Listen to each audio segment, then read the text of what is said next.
जय शिव गुरु। हर हर महादेव। जय भोलेनाथ। जय शिव गुरु। जे भी गुरु भाई गुरु बहना ये वीडियो देखता सबके हमार प्रणाम बाटे और सबसे हाथ जोड़ के विनम्र निवेदन बा, अगर ये हमार भक्ति शिव जी के भजन आप सबके अच्छा लगे तो कमेंट बॉक्स में एक बार हर हर महादेव जरूर लिखल जा और चैनल के लाइक और सब्सक्राइब करके सपोर्ट जरूर कर जा। जय शिव गुरु। हर हर महादेव। जय भोलेनाथ। हो जीवन के दुख मिटी जाई हो, शिव के गुरु बना लो। हो जीवन के दुख मिटी जाई हो, शिव के गुरु बना लो। गुरु बना लो, हो गुरु बना लो, गुरु बना लो, हो गुरु बना लो। जीवन के दुख मिटी जाई हो, शिव के गुरु बना लो। हो जीवन के दुख मिटी जाई हो, शिव के गुरु बना लो। होई जीवन हवे माटी के मूरत, होई जीवन हवे माटी के मूरत। पानी पड़त गली जाई हो, शिव के गुरु बना लो। पानी पड़त गली जाई हो, शिव के गुरु बना लो। जीवन के दुख मिटी जाई हो, शिव के गुरु बना लो। जीवन के दुख मिटी जाई हो, शिव के गुरु बना लो। गुरु बना लो, हो गुरु बना लो, गुरु बना लो, हो गुरु बना लो। जीवन के दुख मिटी जाई हो, शिव के गुरु बना लो।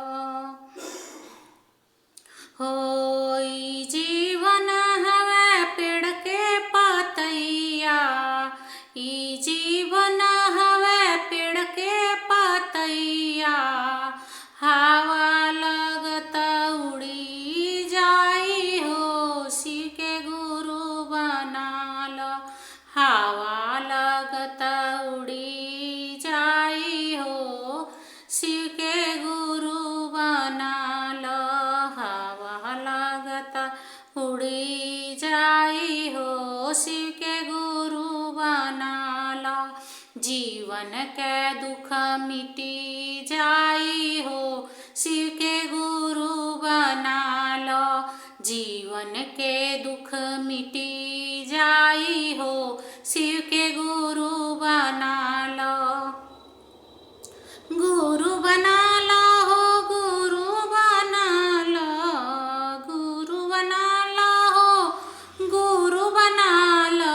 जीवन के दुख मिटी जाई हो, शिव के गुरु बना लो। जीवन के दुख मिटी जाई हो, शिव के गुरु बना लो।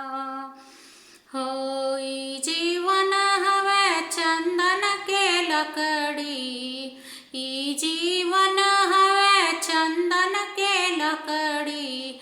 आग लगत जली जाई हो, शिव के गुरु बना लो।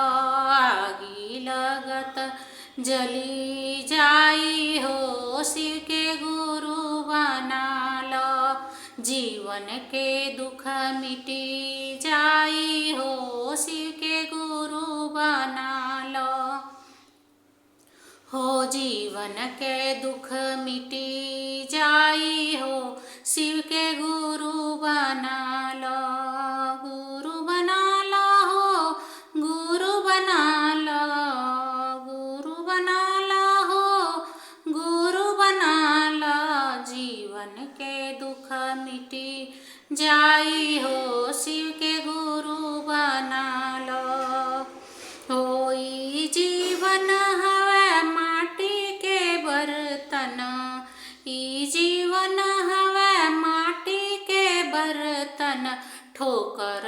लगत फूटी जाई हो, शिव के गुरु बना लो। ठोकर लगत फूटी जाई हो, शिव के गुरु बना लो। जीवन के दुख मिटी जाई हो, शिव के गुरु बना लो। जीवन के दुख मिटी जाई हो, शिव के गुरु बना लो। जय श्री गुरु। हर हर महादेव। जय भोलेनाथ। सब गुरु भाई गुरु बहना से हाथ जोड़ के विनती बा, निवेदन बा, अगर अच्छा लगे ये भजन तो आप सब कमेंट बॉक्स में हर हर महादेव जरूर लिखल जा। और ये गीत हम कैसन लिखले बाटी जरूर लिख के बताल जा कमेंट बॉक्स में।